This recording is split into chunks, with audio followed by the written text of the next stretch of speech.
Okay, let's talk about travel. I have been reached out to 1,000,001 times about how I travel so often, how I travel to really cool and exotic places, all that, and I do it for cheap. So here are my 8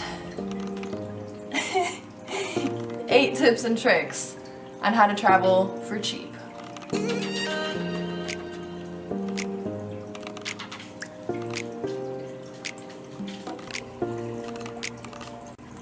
Oh, baby.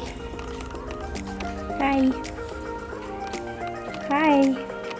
Hi, bud. Any one of these topics, I could make an entirely different video on it and still make it just as long.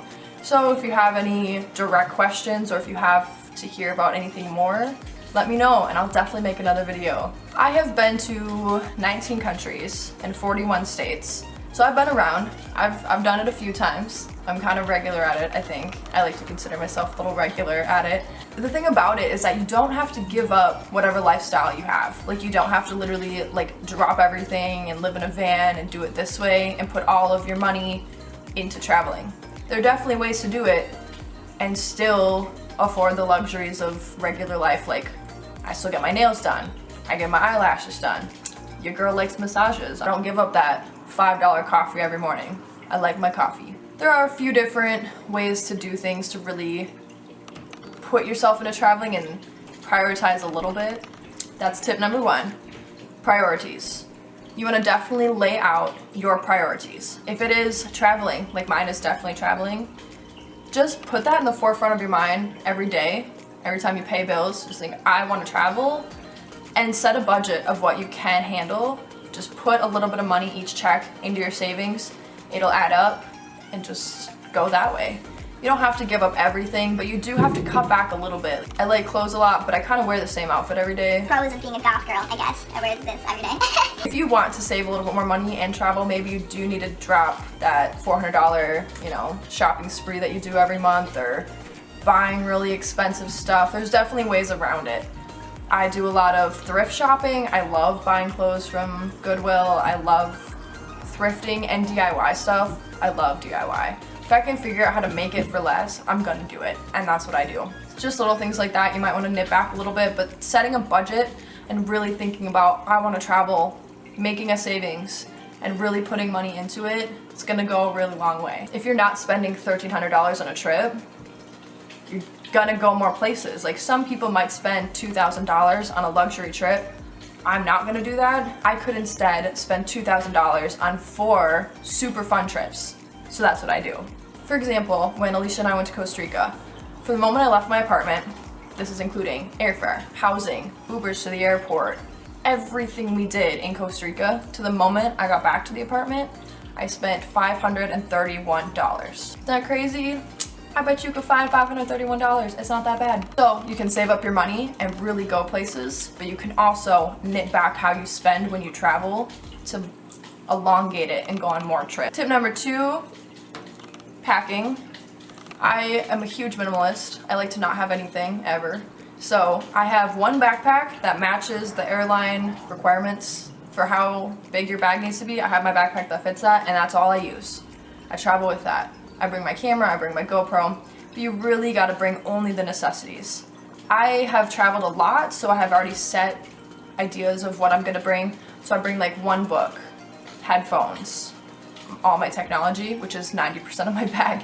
And then I bring literally one pair of shoes.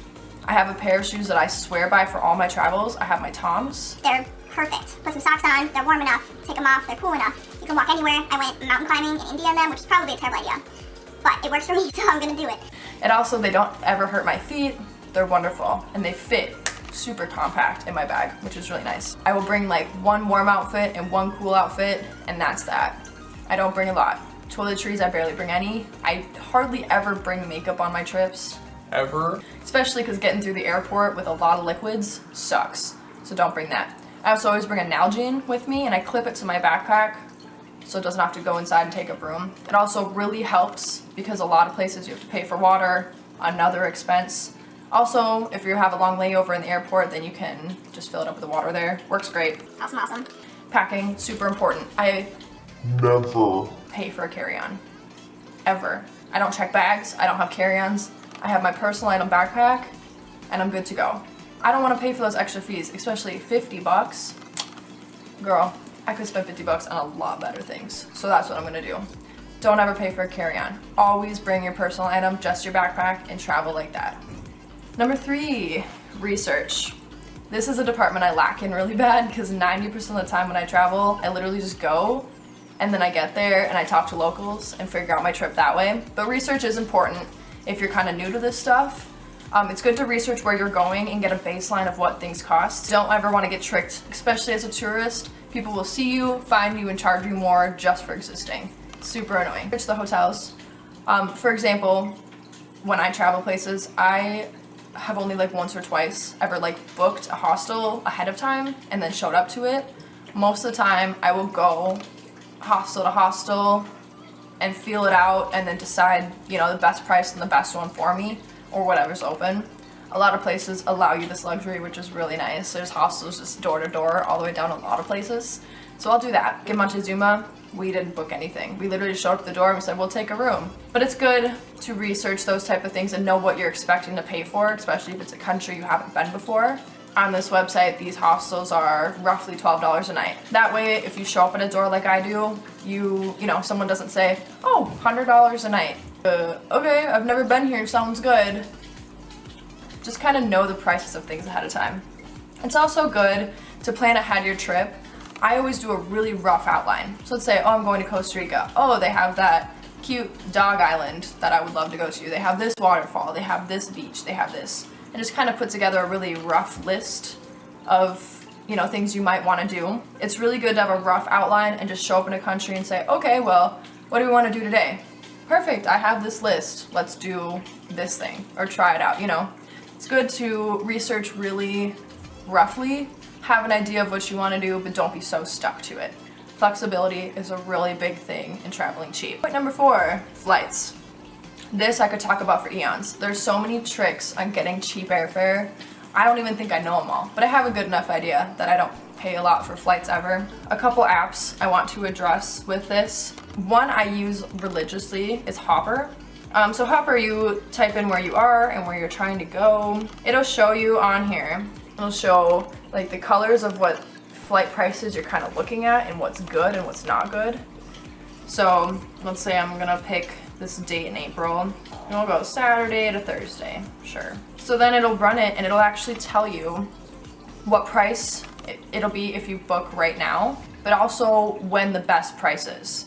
So it might say like, wow, the best price is right now, book it right now before it's gone. So we got $469 for the Dominican Republic, and it says Hopper hasn't seen this price in 8 weeks, book now.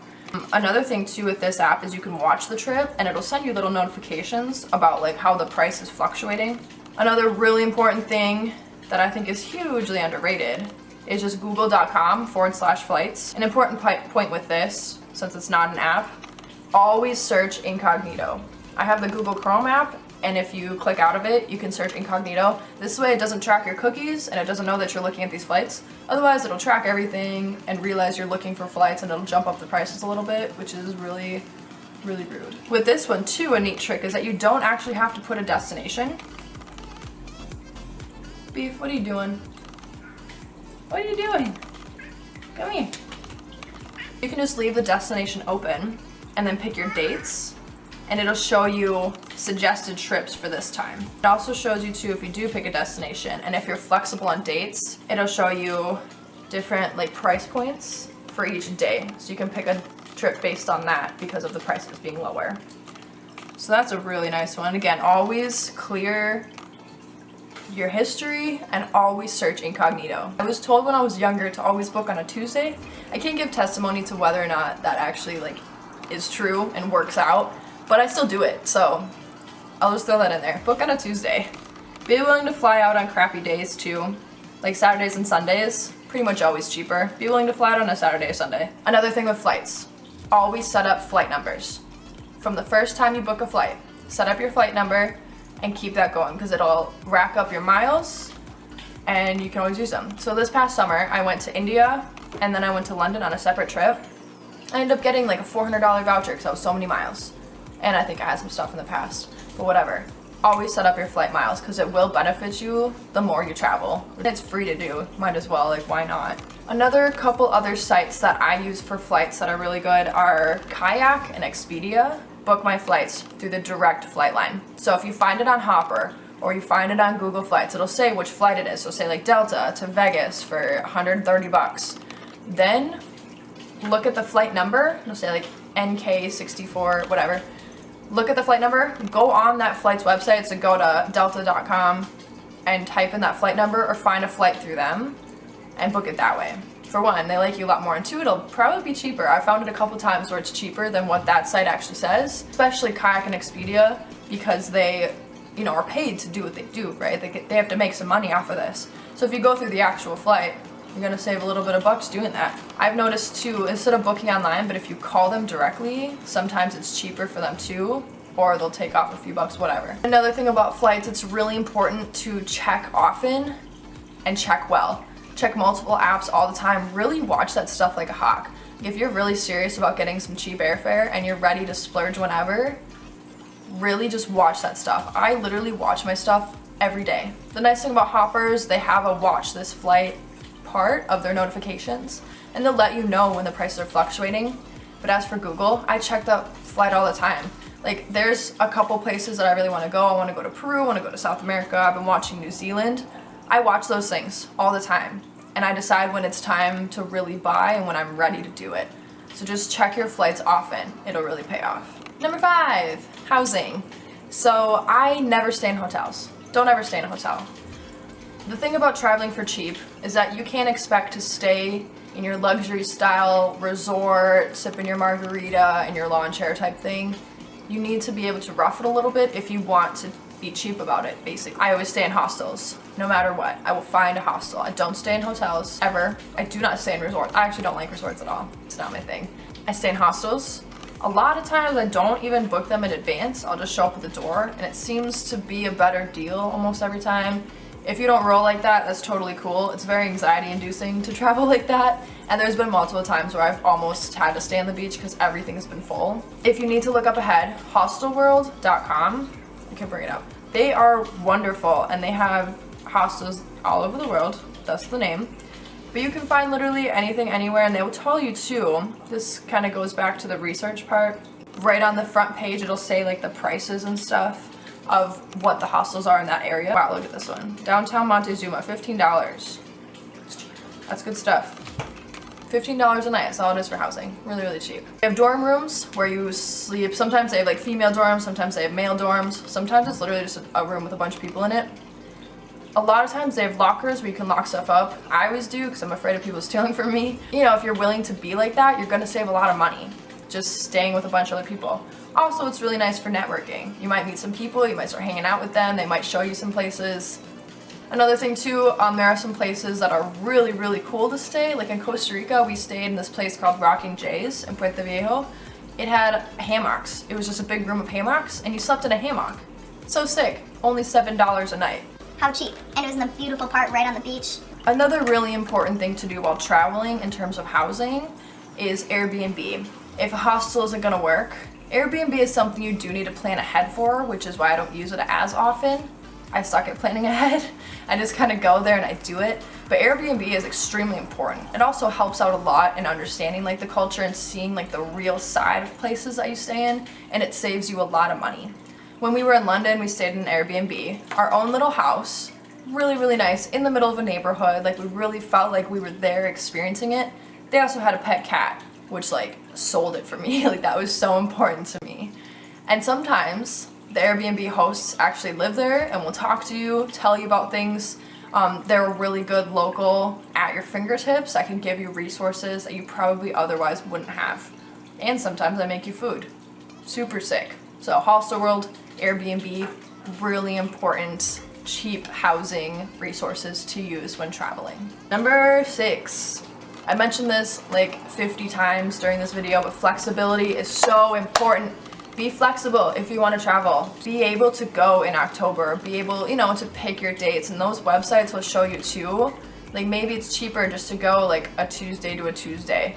Be flexible on when you can do it. If you can plan around when those dates are that are cheapest for airfare and cheapest for the whole country in terms of tourism, you're gonna save a lot of money. It works out really well that way. Also, let's say something doesn't work out on your trip and you're not able to go somewhere, be flexible about it. Not a big deal, like brush it off. Be able to go somewhere else and do something else. Just have fun with it. Traveling is about roughing it, seeing the world, meeting locals, understanding that culture. If you're there with that mindset in traveling, you're never going to be disappointed. So another example in Costa Rica, I keep using that because that was the last trip I went on a couple weeks ago. But, you know, going to the bus station, they have all these bus options and you can pretty much go anywhere in the country. We wanted to go to Montezuma and we kind of weren't really flexible on that, mostly because we've already been to Costa Rica and a lot of places in Costa Rica, and the Nicoya Peninsula was somewhere we hadn't been, so that was where we wanted to go. But let's say, you know, you're the epitome of flexibility. You show up, the Limon bus is only $8 and the Montezuma bus is $32. You're gonna save a lot of money just going to Limon, and chances are, you know, you're gonna have like the same experience roughly. It's still gonna be a beautiful beach town. You're gonna meet new people. Still gonna be in Costa Rica. You know, that kind of stuff. Building that kind of flexibility saves you a lot. Also, be really flexible with transportation. Don't take a taxi out of comfort, you know. Really be flexible with your comfort zone and take that dirty bus and sit on the floor with no AC. Did it. It was actually super awesome. I loved it, and I took a nap. It's a nice thing though, I can sleep anywhere, which is a skill that really benefits me. Number 7, compromise. Kind of on the same page as flexibility. Just compromise what you can to be able to save that dollar. Every dollar that you save on this trip can go towards a future trip and more experiences and more important things happening to you. Definitely always try to save that dollar. That's kind of how I live. I'm really cheap, but it really benefits. I can go places almost every month. I'm always traveling. Like, it really works out if you could just compromise your luxuries. So you know what, I don't need a private room, like we can stay in a dorm. It's half the price, let's do it. You know, compromise where you eat. A lot of times when I'm abroad, I won't go to the most expensive, you know, prettiest place. I'll go to some back alleyway, like local place. 10 times out of 10, the food's better. Always, you know? Definitely do that. Just compromise those kind of things. Don't have such a set list of what you're there for and what you need to do. Be able to compromise your comfort. Be able to compromise the list that you made. Be able just to compromise certain things so that you can save that money. And it's an experience no matter what. So kind of look at it that way and forget the luxury. Forget luxury. It's about roughing it. It's about having fun. It's about having experience. Some things might go wrong. That's the experience. That's the fun part. I'm not a luxury person, and if you're watching this and you're a vacation rental luxury kind of person, you're not gonna have that much fun. Forget the luxury. If you want to travel for the experience, perfect. This is how you do it. If you're traveling so that you can sit on the beach and quietly relax and stay in your really nice, you know, honeymoon suite or whatever, this probably isn't how you want to do it. This is travel, not vacation travel. Number 8, leave your comfort zone. I think this is the most important part of traveling. When I personally travel, I am there for the experience. I am there to get the culture. I am there to meet people. Leaving your comfort zone, so important.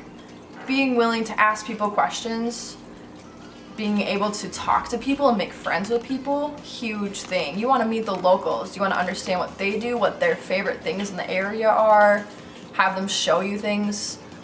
For example, when Alicia and I were in Costa Rica, we saw this super cool like fire dancing show with this guy, and it was in the street and it was magical, it was super sick. Well, afterward, he ended up coming up to talk to us and we made friends with him. He got us some beer, we sat and talked with him about his adventures, super cool guy, also beer, sick. Anyway, the next day he ended up taking us hiking all the way through the forest up to this super high up waterfall. And we ended up swimming in the waterfall. Really, really cool. We would have never found that without him, and completely free. It's a big thing. Meet the locals, make friends, get experiences that you wouldn't have. Locals know way more than any tourist or any research that you can do. They live there. They know the ins and outs. They know the cheap places to be. They know the cool places to hang out. And the nature parts. I'm a big nature person, so nature is always my favorite thing to do when I'm traveling abroad. Leave your comfort zone, make friends, see the locals, talk to them about their experiences. You can make friends, and in the future you can make travel friends and actually go see other places with them. We actually went to Costa Rica back in 2016 for the first time. We made a bunch of friends there, a bunch of friends, to the point that when we went back in 2019, we were able to stay with them, to eat with them. Awesome experiences. Like, we felt like family to a lot of those people, and they're our family. There's a lot of really good stuff going on there. Also, it saves you a few bucks here and there. I think that wraps it up for my first video. That was a lot of content, and I really feel like I missed a lot of stuff. So feel free to ask any questions, leave any comments. If there's more that you want me to go over, please let me know. I'll be more than happy to make a billion more videos on how I travel so cheap and really important things to do while traveling. So if there's anything more that I should address, whether it's travel or even budget stuff in real life, I'll be totally happy to do it. Anyways, until then, enjoy your travels. Thank you. Thank you for watching. Thank you.